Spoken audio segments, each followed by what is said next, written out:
लिहून घ्यायला ना आणि हे करा ना, आम्हाला काय कामाला ठेवलं काय तुम्ही? नोकर आहेत काय आम्ही तुमचे?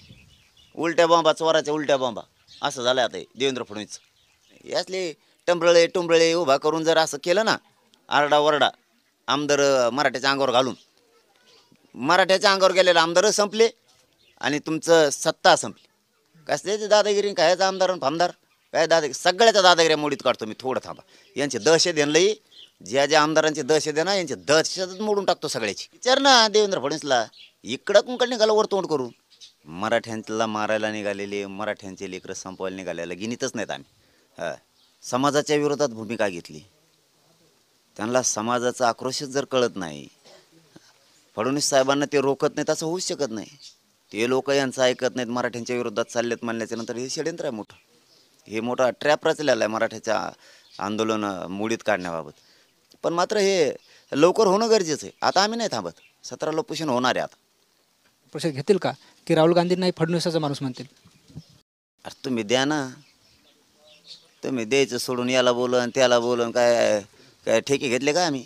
तुम्हाला बी बोलायचे आणि त्यांना बी बोलायचं. सत्य तुम्ही द्या ना, तुम्ही द्या ना. तुम्हाला तेवढंच बोलता येतं फक्त फडणवीस साहेबांना सुद्धा आणि यांना सुद्धा. यांनी ते जे मराठ्यांच्या विरोधात बोलायला ठेवले तेवढंच बोलता येतं त्यांना. त्यांना म्हणा त्यांच्याकडून लिहून घ्या आणि त्यांना आरक्षण मागा. सत्य तुम्ही, आणि त्यांना कुठून मागवतो? त्यांना मागायचं कुठून? त्यांना काय प्रश्न विचारायचा आणि काय पत्रकार परिषद घेऊन सांगायचे? त्यांना काय सांगायचे? लोकांची आशा तुमच्याकडून, तुम्ही द्या ना. त्यांना फायदा झाला तुम्हाला होईल.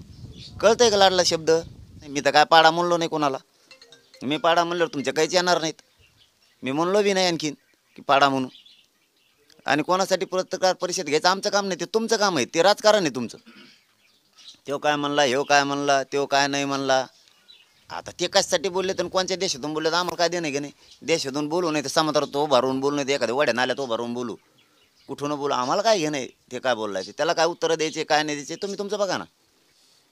स्वतःच्या पक्षाच्या फायद्यासाठी निवडून येण्यासाठी बोलायचं आणि गोरगरिबाला आरक्षणासाठी बोलायचं नाही. म्हणजे यांना आरक्षण महत्त्वाचं नाही आहे.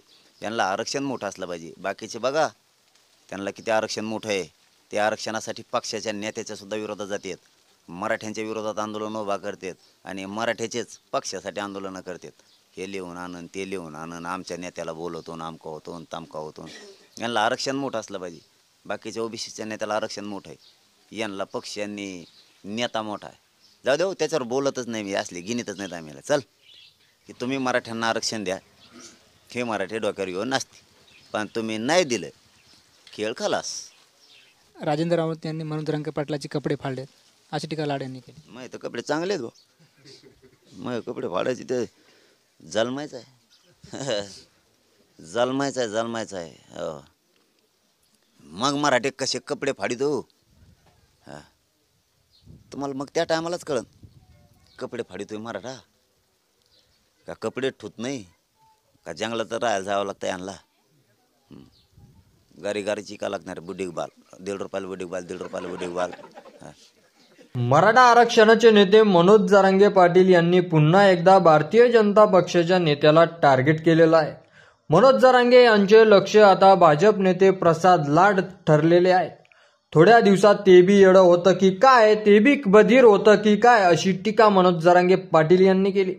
माझं एकच म्हणणं आहे, तुम्ही मराठ्यांना आरक्षण द्या, मराठे डोक्यावर घेऊन नाचतील. तुम्ही नाही दिलं की खेळ खल्लास करतील, असा इशाराच मनोज जरांगे पाटील यांनी दिलेला आहे.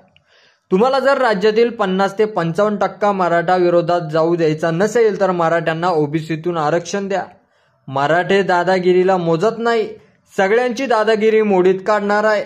महाविकास आघाडी सत्तेत नाही, त्यामुळे त्यांच्याकडे कुठून आरक्षण मागणार, त्यांना काय प्रश्न विचारणार, असा प्रश्न मनोज जरांगे पाटील यांनी उपस्थित केला.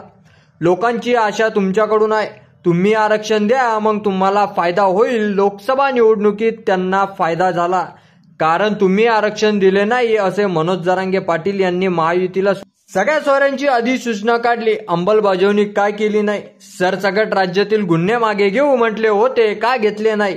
मराठा आणि कुंभी एकच आहेत, आपण का देत नाही. ज्या कुंभी नोंदी सापडल्या त्या का थांबून ठेवल्यात हे विचारा. तर असंही मनोज जरांगे पाटील यांनी म्हटलेलं आहे. तर मनोज जरांगे पाटील यांच्या प्रतिक्रियेवर तुम्हाला काय वाटतं ते आपल्या कमेंट बॉक्समध्ये लिहायला अजिबात विसरू नका. आणि असेच नवीन व्हिडिओ पाहत राहण्यासाठी आपल्या चॅनलवर जर नवीन असाल तर चॅनलला सबस्क्राईब करा आणि व्हिडिओ जर आवडला असेल तर जास्तीत जास्त शेअर करा. धन्यवाद.